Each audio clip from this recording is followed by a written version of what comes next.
Вселенная Аватара прекрасна во многих аспектах. Захватывающие бои, колоссальное развитие персонажей, превосходный сюжет и невероятный сеттинг. А также еще одной важной составляющей, которая сделала этот мультсериал таким, каким мы видим его сейчас, являются женские персонажи. Именно женские персонажи добавили еще больше красок в этот мультсериал и сделали его еще более превосходным. Некоторые девочки из Аватара добавляли оттенок таинственности, другие же добавляли огромную часть различных идей и концепций, а некоторые просто делали кадр более привлекательным для зрителя. Вы меня спросите: Хима, а по каким критериям ты отбирал девочек в этот топ? Что ж, первым критерием была моя личная симпатия к тому или иному персонажу, вторым — внешняя привлекательность героини, третьим — мотив и идеология персонажа, а также я пытался прислушиваться к мнению сообщества. Поэтому некоторые персонажи стоят не там, где бы я их поставил, если бы основывал топ сугубо на своем личном мнении. Вы и сами знаете, кого бы я поставил на первое место.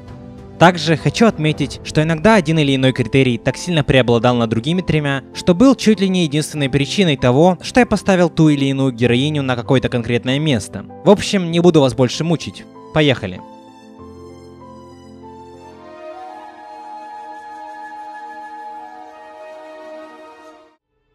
Хоть мы и видели ее лишь в нескольких сериях, но все же Юи, девочка, которая многим из нас, в том числе и мне, очень хорошо запомнилась и пришлась по душе. Юи появлялась в те моменты, когда героям была необходима помощь как никогда раньше. Юи хорошенькая девочка, которая в сложной ситуации решилась пожертвовать собой ради того, чтобы вернуть жизнь Луне. И хоть она и не стала одной из главных героинь и не вошла в состав команды Аватар, но она точно добавила много красок и прекрасных кадров в первом сезоне. Думаю, что почти каждый завидовал Соке в конце первого сезона, но не суть, идем дальше.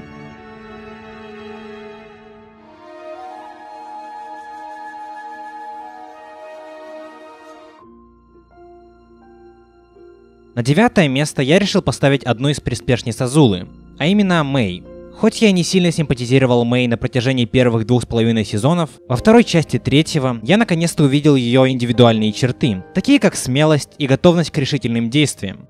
Мэй сама по себе достаточно сдержанная девочка, которая почти всегда скрывает свои эмоции в себе. Тем самым, во многом благодаря этому, она становится настоящей опасностью для любого противника в схватке, и для Зуко тоже. Мэй достаточно хороша, но все же я не могу сказать, что она являлась девочкой, которая мне сильно уж нравилась, поэтому только 9-е место.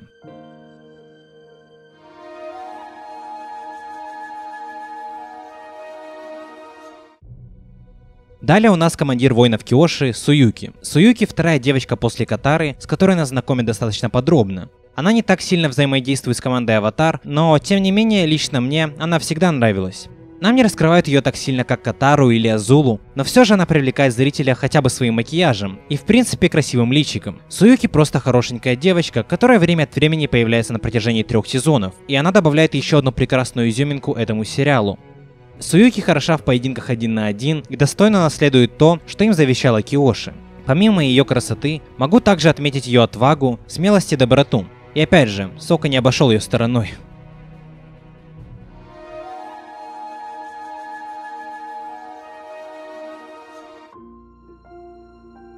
На 7-м месте расположилась одна из моих самых любимых женских персонажей вселенной Аватара — Кувира.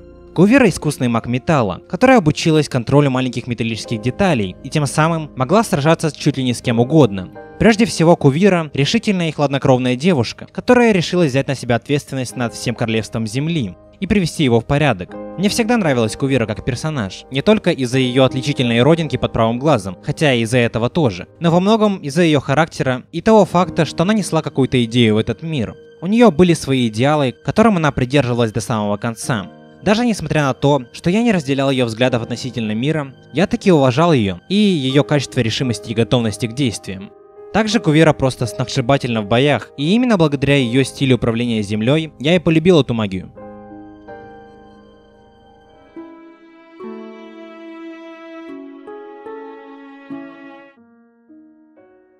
Хоть многие не любят ее, но Кора все-таки является достойным персонажем, чтобы занять место в данном топе. Кора хоть во многом и не выглядит женственной, в глубине души она все-таки девочка. И несмотря на то, что она всегда была tomboy, она все же являлась ранимой во многих аспектах. И кто бы что ни говорил, но персонаж Коры нарисован прекрасно и достаточно привлекательно для зрителя. Кора имеет сильный характер, и именно поэтому, хоть она и часто проигрывает своим главным врагам, она встает на ноги и идет дальше. Она продолжает следовать своему делу несмотря ни на что. Я не являюсь персональным поклонником Коры, но не признавать то, что она является прекрасным женским персонажем, который к тому же олицетворяет многие современные взгляды на роль женщины в обществе и не только, я не могу.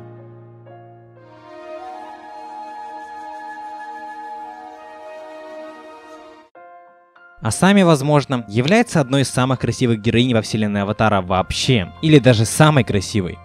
Асами очень привлекательна для зрительского глаза. Скорее всего, именно поэтому она и была добавлена в легенду о Коре. Не скажу, что это плохо, вовсе нет. Асами хорошо вписывается в общую картину и благодаря своей красоте поддерживает интерес зрителя к происходящему даже в самые унылые моменты. Не могу также сказать, что Асами – персонаж, который был добавлен только из-за своей внешности. В некоторых ситуациях она была достаточно полезной для команды Аватар и справлялась с противниками без особых проблем, а также временами влияла на сюжет. Хоть и не так сильно, как многие другие героини из данного топа, но тем не менее, Асами остается прекрасной частью вселенной Аватар, которая делает этот мультсериал в разы чудеснее.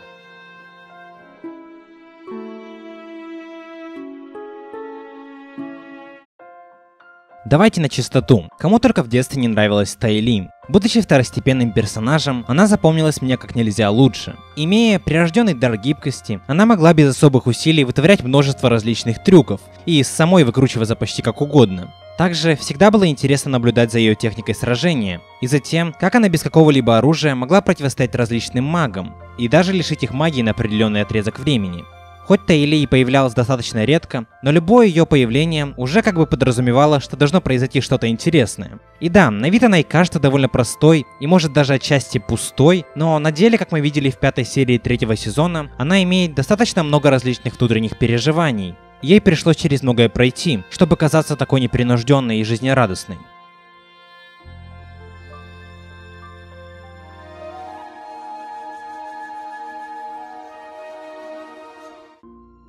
На третьем месте я поставил моего любимого персонажа из Аватара в принципе, Топh.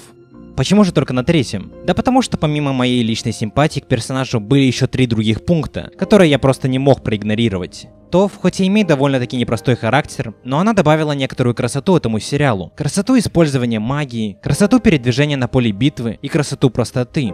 Как и многие маги Земли, является достаточно хладнокровной и может сказать любому то, что о нем думает прямо в лицо. Конечно, это не добавляет ей женственности, но ей это и не нужно, ведь Toph показывает красоту действий и обладание своим внутренним ци. И да, разве она не милая?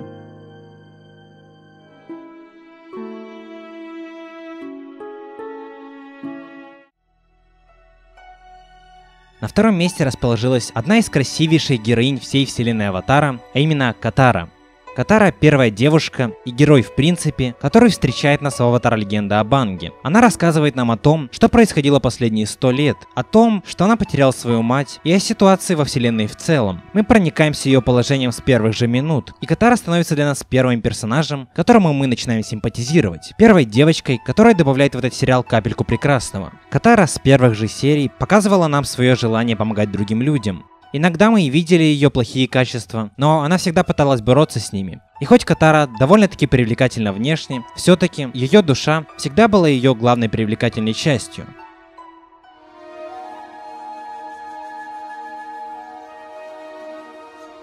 А на первом месте оказалась самая загадочная на первый взгляд девочка из Аватара, а именно Азула. Азула меня заинтересовала с первого же момента, как она появилась на экране. Некий бриз таинственности и хладнокровия, которым она веяла, действительно приходился мне по душе. То, как Азула искусно управляла молнией, просто завораживало. Ее холодный расчетливый взгляд всегда захватывал. Азула всегда казалась на голову выше, чем любой из ее противников, будь то Зуко, Катара или сам Аватар. То, как она использовала свой синий огонь и молнию, привнес в сериал нечто изысканное, нечто особенное и отличительное. Отличительной была и Азула в целом.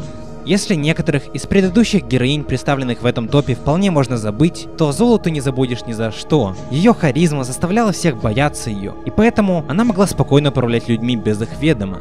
Стоит ли говорить о ее красоте? Азула мне всегда нравилась, и даже несмотря на то, что она являлась антагонистом, она всегда заставляла меня симпатизировать ей.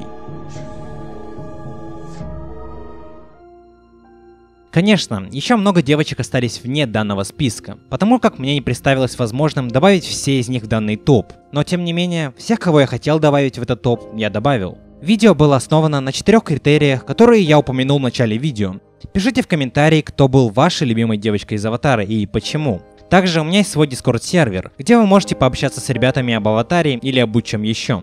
И тех из вас, кто увлекается аниме, я жду на своем втором канале, где выходят различные видео об аниме. Пока что там людей немного, но я думаю, что со временем мы разрастемся. Все ссылки в описании.